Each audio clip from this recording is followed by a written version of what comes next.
Welcome to the second part of my instructional video titled Listening to Music and Art. In this video, I would guide you to listen to songs in a more technical manner. Generally, non-musicians listen only to the instruments in the foreground. But just imagine how much more can you enjoy if you learn to listen to the individual components of the song and identify them one by one. Also, most importantly, just imagine if you could relate common components of different songs with each other and analyze the subtle details.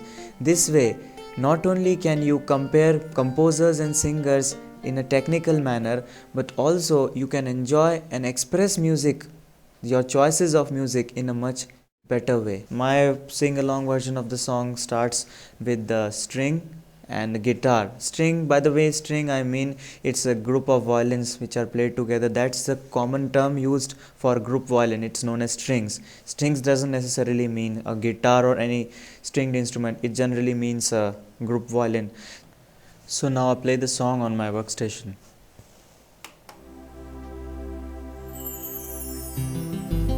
So here we can hear the guitar along with some background strings, and the song starts then. So here the nylon guitar is in the foreground and the bass guitar and pads are in the background. Okay, so let's isolate the nylon guitar, bass guitar and everything. First let's check out the bass guitar. So here we play the bass guitar, and I have soloed the bass guitar track here, and let's check out what the bass guitar sounds like. This is the sound of the bass guitar. So this sounds like a it's very low frequency sound generated by guitar. Okay, so let's check out anything else which you like to hear. Let's check out the main guitar which is playing up, and the main guitar is playing up right here. So now you can listen to it. Here is the main guitar.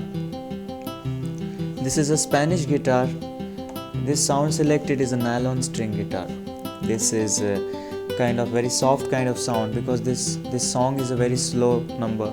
So we generally don't hear steel strings guitar because that adds too much of like sharpness, brightness inside the song. But this is a very slow number, kind of a serious number. Okay, it generates some seriousness in the song. So they've used a nylon guitar which is very soft. Okay, now the next component is a pad. So let's check out the pad inside this sequencer track. So this pad here is something like this. So this is the typical sound of the pad. This pad is acting like a carpet. So without this carpet inside the track, the whole track looks very dry and empty. It's just like a track, it's floating in the air with no bass. So pad is a must-have component, a very necessary component of the song. So when these three things are combined together, they give all the richness which you have heard already. But suppose I switch off the pad from this section, so see what just happens. I'd like to point out the use of pad and the importance of pad in this song. So just check this out. So now the track should play normally. It is playing normally, only the pads are missing. So without the pads, and the lead and the song have started, but the song sounds so dry, isn't it? So it doesn't have that. But now I switch on this. See this background, this pad, this is creating all the necessary background padding. Okay, it's adding to the texture of the song. It's making the song sound like something dreamy, mystical. That is what makes all the magic. So background pads are very important. So now let's check out the first interlude music of the song. The interlude music starts now. So the main lead is the strings, group violin, and there are many other components played along with the strings. So let's analyze them one by one. So let's solo the most important part first, So I just rewind this and I solo the most important part like this, and let's check this out. This is the lead strings, group violin. So this is the main instrument of the music. The main melody is defined using this. So let's see what different things are there. Okay, now you can check out this digital choir.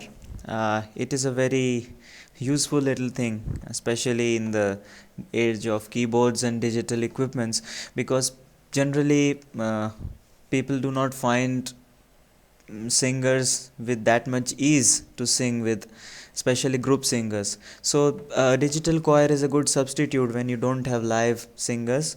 So let's check out how this sound is in this song. So this is a sound of a digital choir. So let's rewind this a bit and let's try to hear to the string section and the group violin section and the choir section together and see how they sound like together without any other instrument in the background. Strings and digital choir together.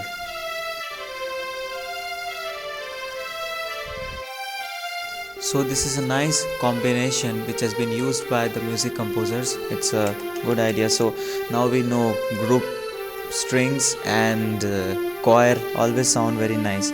So does remember those flute and the strings combined, they also sound nice because that's the intro of the song.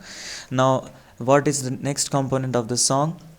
The background strings, of course, the most important thing. See, without the background strings, again the track is sounding so dry.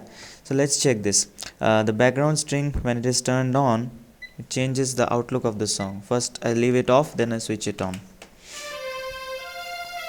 Switched off, now switch it on. See, it changes the outlook of the song completely. That's the magic of background pads, the harmonization.